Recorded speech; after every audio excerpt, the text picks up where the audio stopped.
Assalomu alaykum. Bugun bizlar kundalik.comda chorakliklarni qanday yopishni o'rganamiz.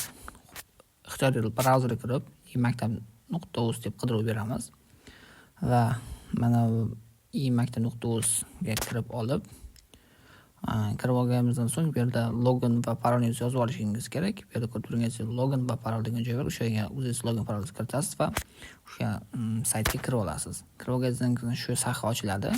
Buni ko'p o'qituvchilar biladi, chunki birinchi oydan beri baholab kelyapmiz. Xo'p, kirib olganimizdan so'ng jurnal degan joy bo'limga o'tib olib baholaymiz. Talablarga binoan telefonda ko'rsatyapman. Deyarli o'qituvchilarimizning 90-95% telefonda baholagan uchun o'sha telefonda qanday qilinishini ko'rsatyapman. Telefon bilan kompyuterda bir xil baholanadi. Uni mendan ham yaxshi bilasizlar o'qituvchilar. Xo'p, ustozlar, ixtiyoriy bitta sinfga kirib olsak, misol uchun 10-sinfga kirib olamiz. 10-sinfda algebra darsi yoki kelsa geometriya darsiga kirib olamiz.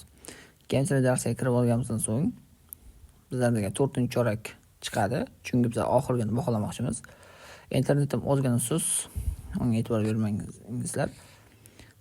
Keyin mana bunaqa ko'rinishda sahifa ochiladi. Mana ko'rib turganingizdek sahifa ochilgandan so'ng bu yerda qanday nima qilamiz tushuntiraman.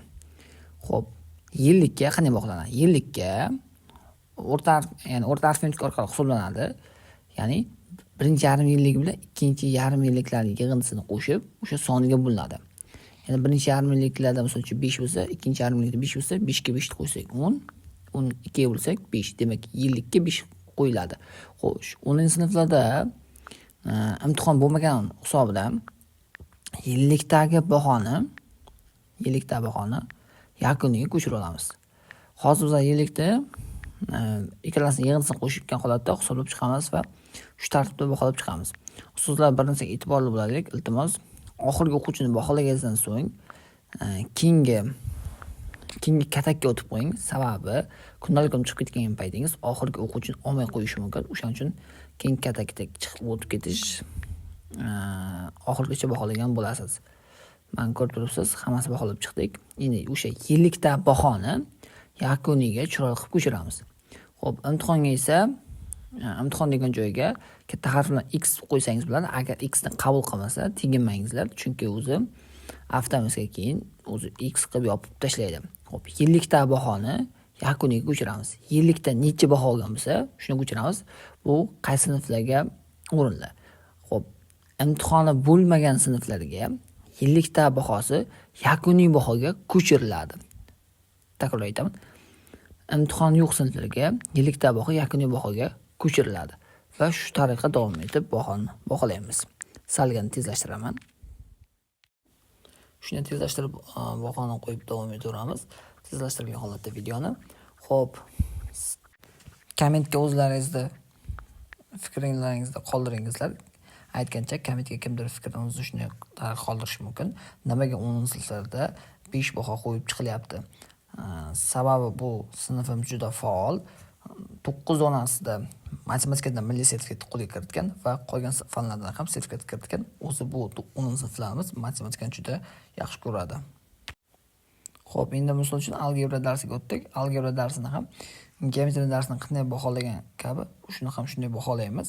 Endi kelingizda boshqa sinflarga ham o'tib ko'ramiz. Misol uchun bitta sinfni ochib ko'ramiz. Misol uchun imtihon bor sinflardan 11-chi A sinfi ona tilini ochib ko'rdik. Bu yerda ko'rib turganingizda choraklik baholashi, ya'ni o'rtacha qiymat olinadi. Buni qanday o'rtacha qiymat olishini ekranda chiqarib qo'yaman. Xo'p, juda ham oson. Misol uchun qarangizlar, birinchi o'quvchiga 4.13 olgan, to'g'rimi? Choraklikning chiqadi, 4 chiqadi. Chunki uning baholash tartibi bor. 3.5 dan o'sha 4, ya'ni 4.5 bo'lmaguncha oralig'ida bu o'quvchiga 4 baho chiqadi.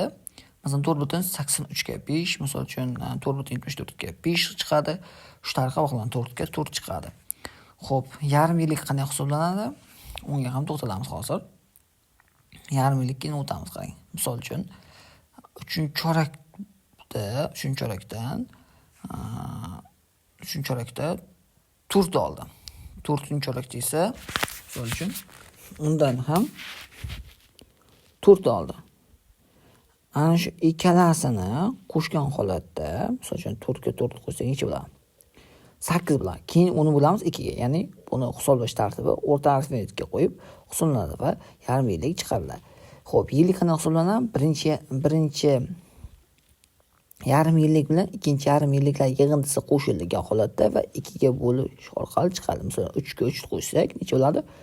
6 bo'ladi. Uni 2 ga bo'lsa 3 bo'ladi. Demak, yilliga 3 chiqish kerak.